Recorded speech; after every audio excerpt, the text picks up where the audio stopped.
Hello everyone. पिछली class में हम लोगों ने इंटीजर से जुड़े कॉन्सेप्ट्स को अच्छे से सीखा था। अगर आप लोगों में से किसी ने पिछली दोनों लेक्चर्स को नहीं देखा है तो आप लोग उसको देखिए और समझने की कोशिश करिए। इस लेक्चर में हम लोग क्वेश्चन डिस्कस करके कुछ हिडन कॉन्सेप्ट सीखने की कोशिश करेंगे। देखिए ध्यान से, देखते हैं इस क्वेश्चन को। Find the value of 1285 plus minus 805 plus minus 315 plus 276। इस क्वेश्चन में आपको तो पहले आप लोग इस वीडियो को रोक के यहाँ पे क्वेश्चन लगाइए, उसके बाद सॉल्यूशन देखिएगा। तो आई होप आपने इस क्वेश्चन को लगाया होगा, सही या गलत कुछ भी किया होगा पर लगाया होगा। तो देखिए सॉल्यूशन को, यहाँ पर हमको देखने को मिल रहा है कि एक ब्रैकेट है और ब्रैकेट का मतलब है मल्टीप्लाई। तो प्लस इंटू माइनस, माइनस हो जाएगा तो इसको वैसे लिख देंगे 1285 और प्लस इंटू माइनस माइनस 805।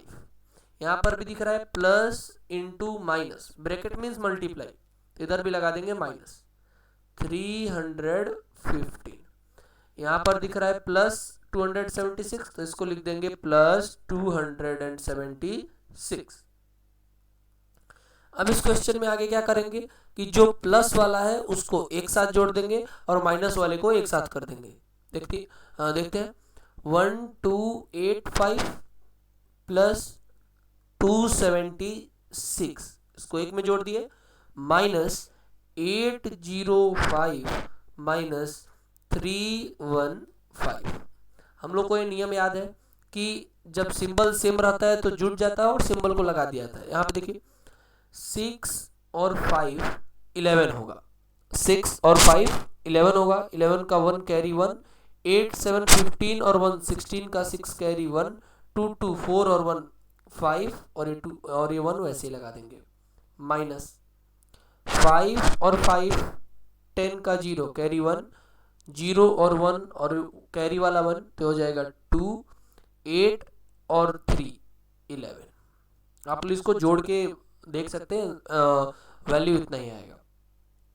अब इसको घटाते हैं तो 1 में से 0 गया 1, 6 में से 2 गया वैल्यू आएगा 4, 5 में से 1 गया 4, 1 में से 1 गया 0, तो आंसर आ जाएगा 441, 441। अगला क्वेश्चन है, ये काफी इजी क्वेश्चन है, आप लोग इसको रोक के लगाइए और ये आसानी से लग जाएगा। आप लोग इसको एक बार रोक के लगाने की कोशिश करिए। जो भी कॉन्सेप्ट पढ़ाए गए हैं, जो भी नोट्स बनवाए गए हैं, उन नोट्स पर प्योरली फोकस करिए और विश्वास करिए नोट्स पर, आसानी से क्वेश्चंस हो जाएंगे। जैसे ऑन सब्ट्रैक्टिंग माइनस 8 फ्रॉम 0, 0 से माइनस 8 को घटाया गया है।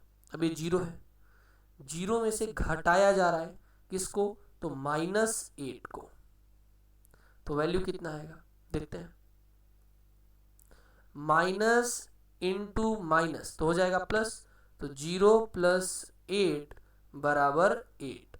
देखते हैं एक बार, 0 ऑन सब्ट्रैक्टिंग माइनस 8 फ्रॉम 0, 0 में से माइनस 8 को घटाया गया है, तो 0 में से माइनस 8 को घटा दिए, माइनस इंटू माइनस प्लस हो गया और 8 वैसे ही, तो आंसर हो जाएगा बी 8। अगला question, by how much does 7 exceed minus 3। तो इसको समझने के लिए थोड़ा सा आप लोग अज्यूम करिए कि मैं कहूँ कि 4 3 से कितना अधिक है, तो इसमें क्या करेंगे, 4 में से 3 घटा देंगे, इजी है। हम कहें कि 10 5 से कितना अधिक है, तो 10 में से 5 घटा देंगे। इस तरह से मैं पूछ रहा हूँ by how much does 7 exceed minus 3, minus 3 से 7 कितना अधिक है, माइनस 3 से 7 कितना अधिक है, तो इसमें भी नॉर्मली घटा देंगे। जैसे हम कहें कि 10 5 से कितना अधिक है, तो हम क्या करेंगे, 10 माइनस 5 कर देंगे, वैल्यू कितना आ जाएगा 5। तो इस तरह से ही इसको भी करना है, इस तरह से ही इसको भी करना है। देखते हैं 7 माइनस माइनस 3, दोनों सेम साइन रिपीट हो रहा है इसलिए मैं बीच में ब्रैकेट लगा दिया हूँ। अब देखते हैं माइनस इंटू माइनस प्लस हो जाएगा, तो 7 प्लस 3 इज इक्वल्स टू 10, तो वैल्यू आ जाएगा 10, ऑप्शन नंबर सी। काफी ध्यान से इन क्वेश्चंस को करेंगे, आसानी से लग जाएगा। अगला है the sum of a positive and negative integer, अगर एक पॉजिटिव इंटीजर हो और एक निगेटिव इंटीजर, चलिए एक एग्जांपल ले ही लेते हैं। अगर एक पॉजिटिव इंटीजर हो और एक निगेटिव इंटीजर हो तो वैल्यू क्या आएगा? क्या हमेशा निगेटिव आएगा या हमेशा पॉजिटिव आएगा, या हमेशा जीरो आएगा या फिर हमेशा जीरो नहीं आएगा, या फिर पॉजिटिव निगेटिव या जीरो, कुछ भी आ सकता है। तो जैसा कि मैंने बताया था आप लोगों को कि डिपेंड करता है कि कौन सा बड़ा है, जो बड़ा रहेगा उसका सिंबल लगा देंगे। जैसे हम यहाँ पे लिखते हैं -8 -4 +2, तो यहाँ पे हमारी वैल्यू कितनी आएगी? तो पहले तो डिफरेंट साइन है तो घटा देंगे, 4 में से 2 गया 2 और बड़े वाले का सिंबल लगा देंगे -2। यहाँ पर वैल्यू तो -2 आ गया, इसका मतलब ये वाला सही है? नहीं, एक और करके देख लेते हैं। अब मान लो हम यहाँ पे रख दिए 4 -2, अब ये वाला प्लस हो गया और ये वाला माइनस। अब देखते हैं क्या वैल्यू आएगा। अच्छा, सम है, the sum of positive and negative integer. अच्छा, हम वैल्यू इस तरह से रख दिए -2 + 4, फिर सिंबल डिफरेंट है तो घटेगा, घट के आ गया 2 और बड़े वाले का सिंबल लग गया। तो पहले वाले में दिख रहा है कि -2 आ रहा है, दूसरे वाले में दिख रहा है कि +2 आ रहा है। एक और करके देख लेते हैं, -2 + 2, सिंबल डिफरेंस है, सॉरी सिंबल डिफरेंट है तो घट जाएगा, घट के कितना आ जाएगा? 0, तो 0 भी आ गया। इसका मतलब डिपेंड करता है कि नंबर्स क्या हैं और उनमें से कौन सा बड़ा है और बड़े वाले का सिंबल क्या है, इन सभी चीज़ों पे। इसका मतलब ये निगेटिव भी हो सकता है, पॉजिटिव भी हो सकता है और जीरो भी हो सकता है। निगेटिव, पॉजिटिव, जीरो, इनमें से कुछ भी हो सकता है। जैसे पहले वाले में निगेटिव आ गया, दूसरे वाले में पॉजिटिव, तीसरे वाले में जीरो, तो इनमें से कुछ भी आ सकता है। अगला क्वेश्चन है, अच्छा इस तरह के क्वेश्चंस काफ़ी इंपॉर्टेंट है, आपके कॉन्सेप्ट्स बिल्ड करेंगे लॉन्ग टर्म में। इस तरह के क्वेश्चंस काफ़ी इंपॉर्टेंट है। अगला क्वेश्चन है, the sum of two integer, आपके स्कूल में ऐसे क्वेश्चन पूछे जाते होंगे। The sum of two integer is -25, if one of them is 30 find the other. कह रहा है दो इंटीजर्स को जोड़ने पे -25 आ रहा है, अगर उनमें से एक 30 है तो दूसरा कितना है? तो मानते हैं, चलिए सॉल्यूशन आप लोग इसको रोक के लगाने की कोशिश करिए, आसानी से लग जाएगा। किन्हीं दो इंटीजर्स को जोड़ने पर आ रहा है -25, उनमें से एक है 30। इस क्वेश्चन को लगाने का दो तरीका है। अगर आप लोगों ने linear equation in one variable पढ़ा होगा तो उसके लिए अलग है, और नहीं तो नॉर्मल एकदम थोड़ा सा लॉजिक लगा के आप लोग क्वेश्चंस को लगा सकते हैं। जैसे मैं कहूँ कि दो नंबर्स को जोड़ने पर 15 आ रहा है, दो नंबर्स को जोड़ने पर 15 आ रहा है, उसमें से एक 5 है, तो क्या करेंगे? निकालने के लिए घटा देंगे। दो नंबर्स को जोड़ने पर 15 आ रहा है, उसमें से एक 5 है, तो क्या करेंगे? जो रिजल्ट है उसमें से दिए हुए नंबर को घटा देंगे, तो आंसर कितना आ जाएगा? 10। जो रिजल्ट दिया हुआ है उसमें से दिए हुए नंबर को हम लोग क्या करेंगे? घटा देंगे, तो हम लोग का आंसर आ जाएगा।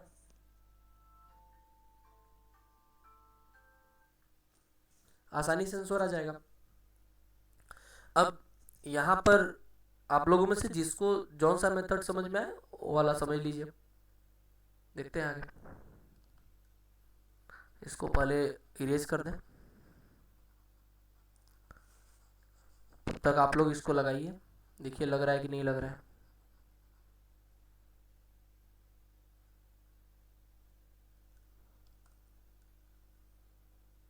हाँ, the sum of two integers is -25। दो इंटीजर्स को जोड़ने पर -25 आ रहा है, अगर एक 30 है तो दूसरा वाला कितना होगा? तो चलो दो मेथड से, पहले मेथड से लगाते हैं। तो ये मान लेते हैं लेट द नंबर बी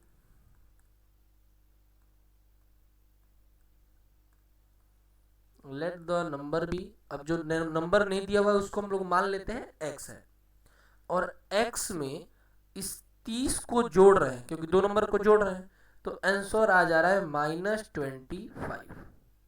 क्या है कि दो नंबर को जोड़ा गया है, आंसर है -25।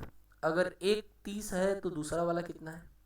तो अगर ये प्लस में है तो उधर जाएगा तो माइनस में हो जाएगा, तो x इज इक्वल टू -25 -30, और ये घट बढ़ के आंसर आपका आ जाएगा -55। क्यों -55 आया है? दोनों का सिंबल सेम है, जोड़ घटाना होगा तो ऐसे जुड़ जाएगा, तो -55।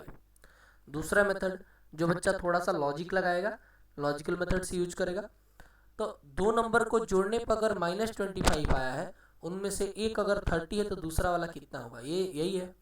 अभी हमने एक एग्जांपल से भी समझा था। तो इसमें क्या करना होता है, जो दिया हुआ है रिजल्ट में से दिए हुए नंबर को घटा देंगे। रिजल्ट अगर जोड़ने की बात करी तो result minus given number, given number, result में से दिए हुए नंबर को घटा देंगे। अगर बात होगा किसका, सम का, अगर जोड़ने का। देखते हैं रिजल्ट कितना है, -25, दिया हुआ नंबर कितना है 30, -30 घटाए, आंसर कितना आ गया, माइनस और माइनस दोनों जुट के कितना हो जाएगा, -55। दोनों का आंसर एग्जैक्टली सेम आ गया। आप लोग जिस मेथड से चाहे उस मेथड से क्वेश्चंस को लगा सकते हैं। आगे क्वेश्चन थोड़े और अच्छे क्वेश्चंस मिलेंगे तो इनको थोड़ा डिस्कस कर लेते हैं। Question number 6। क्वेश्चंस आगे का मैंने इसलिए नहीं लिखा है क्योंकि इन सभी क्वेश्चंस को हम लोग लिखते वक्त ही ज़्यादातर समय में टैकल कर लेंगे। देखिए, the some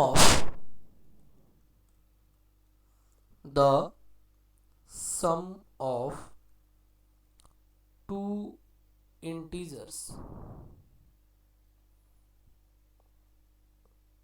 integers is 20 if one of them is, the sum of two integers is 20, दो इंटीजर्स को जोड़ने पर 20 आ रहा है, अगर उनमें से एक -5 है, then find the other, find the other, तो दूसरे वाली की वैल्यू कितनी होगी, ये क्वेश्चन बोल रहा है। एग्जैक्टली सेम तरीके से जब सम होगा तो क्या करेंगे, रिजल्ट में से गिवन नंबर को घटा देंगे। रिजल्ट कितना है 20, माइनस दिए हुए नंबर को घटा देना है। घटाने के लिए इसमें भले ही माइनस दिया हो, बीच में माइनस का सिंबल जरूर लगाएंगे। तो minus into minus plus 20 + 5 which results into 25। एकदम इजी क्वेश्चन है। आप लोगों में से जो लोग इसको लीनियर में इक्वेशन वाले मेथड से लगाना चाहे वो लोग भी लगा सकते हैं। लेट द नंबर बी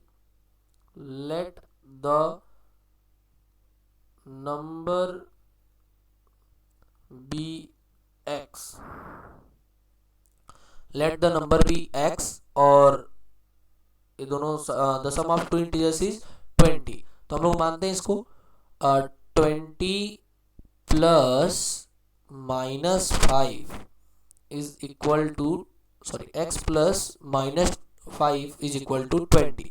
अब प्लस इंटू माइनस माइनस हो जाएगा, तो x - 5 इज इक्वल टू 20, तो ये माइनस है उधर जाएगा तो प्लस हो जाएगा। So x is equal to 20 + 5 which is equal to 25।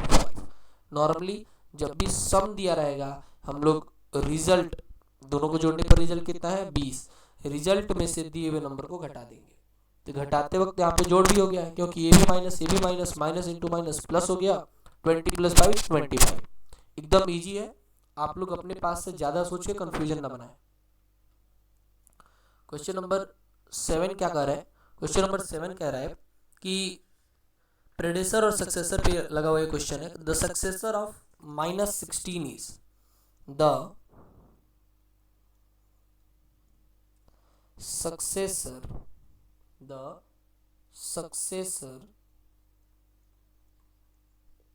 Of -16 is, -16 का सक्सेसर कितना है, तो -16 का सक्सेसर कितना होगा, जरा समझने की कोशिश करते हैं।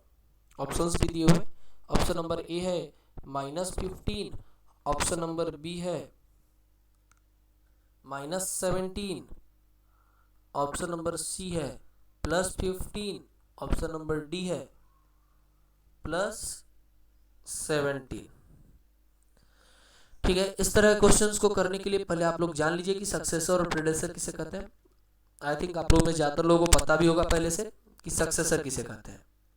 सक्सेसर मतलब मैथमेटिक्स के टर्म में जो अगला नंबर हो, सक्सेसर का मतलब आप लोग मैथमेटिक्स के टर्म में जो अगला नंबर हो, successor means +1।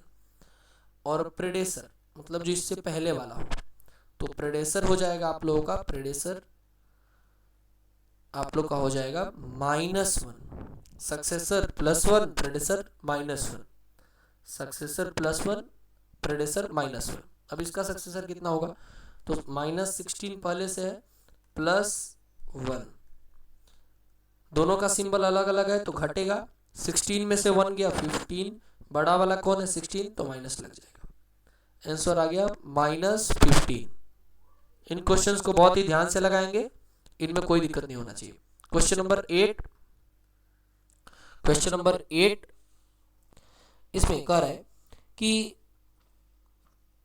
If a is any integer, if a is any integer, if a is any integer and another integer, और कोई दूसरा इंटीजर भी है, another integer b lies to the right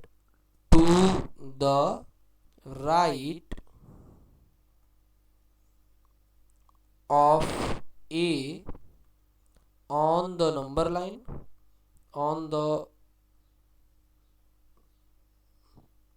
number line, on the number line, then, अच्छी question है, then which of the following, then which of the following statements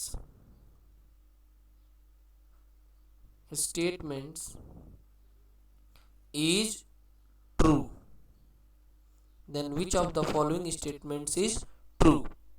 देखते हैं ध्यान से, तो ऑप्शन नंबर ए है b is always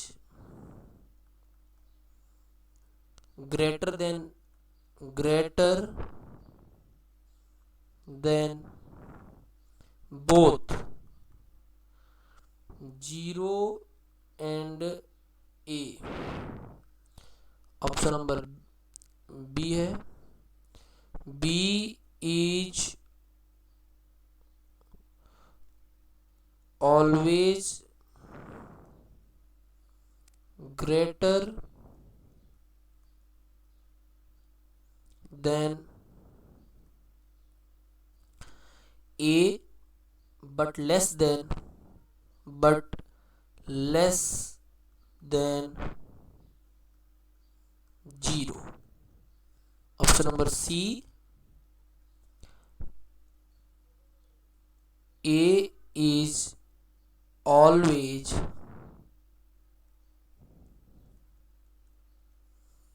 smaller than b। ये क्वेश्चन, और लास्ट ऑप्शन है a is always smaller than 0 but greater than b। ये क्वेश्चन बहुत ही अच्छा है, ये क्वेश्चन बहुत ही इंपॉर्टेंट है, आप लोग के कॉन्सेप्ट को बहुत ही अच्छा करेगा। अगर आप लोग को पहला लेक्चर याद होगा, पहले लेक्चर में हम लोगों ने पढ़ा था नंबर लाइन से रिलेटेड चीज़ें, उसका बहुत ज़्यादा यूज है। इधर कह रहा है अगर ए कोई इंटीजर और दूसरा इंटीजर बी है, lies to the right of a के राइट में है नंबर लाइन पे, then which of the following statement is true, तो इनमें से कौन सा स्टेटमेंट ट्रू है। तो यहाँ पे एक नंबर लाइन में ड्रॉ कर रहा हूँ, ध्यान से देखेंगे। अब नंबर लाइन के राइट में है, जैसे मान लीजिए ए कहीं यहाँ पे है, मान लेते हैं कहीं यहाँ पे ए, ये 0 है, तो इसके राइट में कोई भी, जैसे जैसे हम लोग राइट में जाएंगे वैल्यू बढ़ता है, लेफ्ट में जाने पे वैल्यू घटता है। जैसे यहाँ पे रहता है 1, फिर यहाँ पे 2, फिर यहाँ पे 3, फिर यहाँ पे 4, तो जैसे जैसे हम लोग राइट में जा रहे हैं वैल्यू बढ़ रहा है, इसका मतलब ए बी से हमेशा छोटा होगा। ये तो बात सही है, भले ही ए यहाँ पे रहता और बी यहाँ पे रहता तो भी ए बी से छोटा ही रहता। जैसे जैसे हम लोग राइट में जाएंगे वैल्यू बढ़ता है, नंबर लाइन पे राइट में जाने पर वैल्यू बढ़ता है, तो इसका मतलब ए जो होगा वो हमेशा बी से छोटा होगा, ये वाला वैल्यू सही है। बाकी b is always greater than both 0 and a, क्या ऐसा जरूरी तो नहीं है, कर बी ए कोई निगेटिव नंबर हो तो बी उससे थोड़ा सा अधिक होगा और 0 से कम हो जाएगा, ऐसा भी तो हो सकता है। तो इसमें ये स्टेटमेंट ट्रू है कि ए जो होगा वो हमेशा छोटा होगा बी से, और जो बी होगा ए से हमेशा बड़ा होगा।